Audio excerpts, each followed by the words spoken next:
है भाई। Terrible, terrible, hermano. Yo le recomiendo a la gente que इस रास्ते से मत आना, यहाँ बहुत सारी लाशें पड़ी हैं। muchos muertos vimos. Estaban unos वहाँ बंदूकधारी लोग थे जिन्होंने हमें लूटा और अपहरण कर लिया। nos secuestraron todo el día. चेतावनी भरे ये शब्द डारियन गैप को पार करने वाले लोगों के हैं। ये जंगल कोलंबिया और पनामा की सीमा पर है।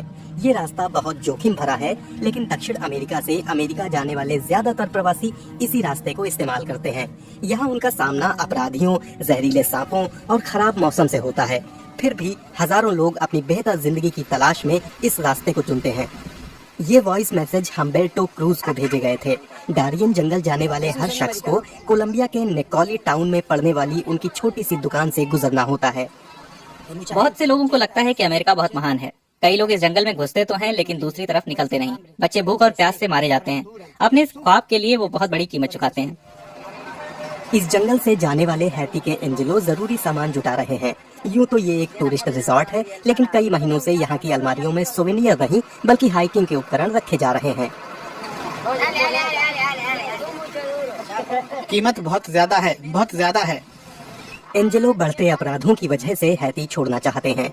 उन्होंने 2 साल ब्राजील में काम किया, लेकिन अपने माता पिता को पैसे भेजना तो दूर, वो अपनी जरूरतों भर का पैसा भी नहीं कमा पाए। अब वो अमेरिका जाना चाहते हैं। मैं एक पुरुष हूँ। मेरी जिम्मेदारी है कि मैं रास्ते में आने वाली हर मुश्किल का सामना करूँ। उनके समूह में बच्चों समेत 11 लोग हैं जिनका लक्ष्य इस जंगल में जाना है। उन्हें इतना सामान तो चाहिए ही जो 5 दिन की हाइकिंग तक चल जाए। एंजेलो लगातार ये पता कर रहे हैं कि दूसरे लोगों ने कैसे ये रास्ता पार किया।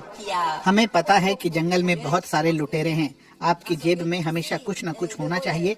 अगर आप घेर लिए जाएं और आपके पास पैसे ना हों, तो इस बात की बहुत आशंका है कि वो आपको मार दें। पिछले कुछ महीनों में ही 1 लाख से ज्यादा लोग इस रास्ते से जाने का जोखिम उठा चुके हैं, जिनमें ज्यादातर हैती के थे। कई लोग बीमार होकर लौटे और कई तो नेकोली पहुंचे ही बीमारी की हालत में थे।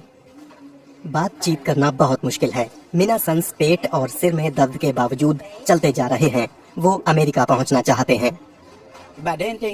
मुझे लगता है बाइडेन प्रवासियों के साथ अच्छा सलूक करते हैं। हैती के लोग यही मानते हैं। बात ये नहीं है कि जो बाइडेन प्रवासियों के साथ क्या करते हैं। ट्रंप की सरकार ने प्रवासियों को वापस भेज दिया था और बाइडेन की सरकार भी यही कर रही है।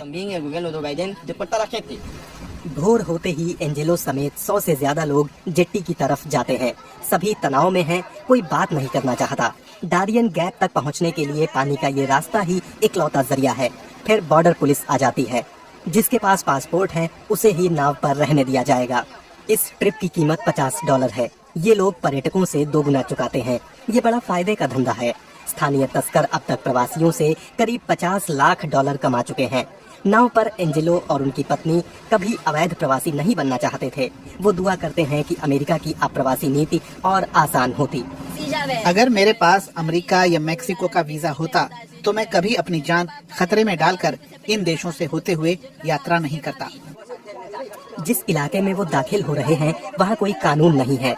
यहाँ ड्रग्स की तस्करी करने वाले अर्धसैनिक बलों की मनमानी चलती है।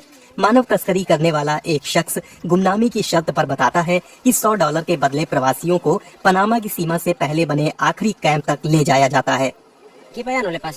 यहाँ से पनामा के बीच तुम्हें कोई खतरा नहीं है, क्योंकि हम तुम्हारी रक्षा कर रहे हैं। उसके बाद तुम खुद जिम्मेदार हो।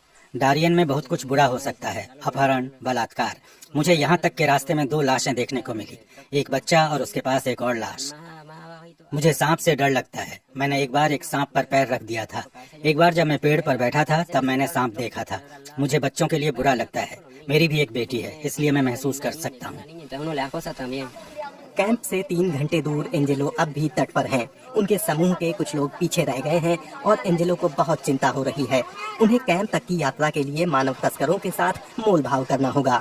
अगर डारियन में उन्होंने अपने समूह के और लोगों को खो दिया तो डारियन में कई माएं अपने बच्चों को खो देती हैं और कई बच्चे अपनी माओं को खो देते हैं। मैं अपने ग्रुप के लिए जो बन पड़ेगा सब करूंगा, लेकिन यहाँ कोई अस्पताल नहीं है। जरूरत पड़ने पर मैं किसी घायल को कंधे पर लादकर पास के घर भी ले जाता। इसके बाद हमने एंजेलो को नहीं देखा।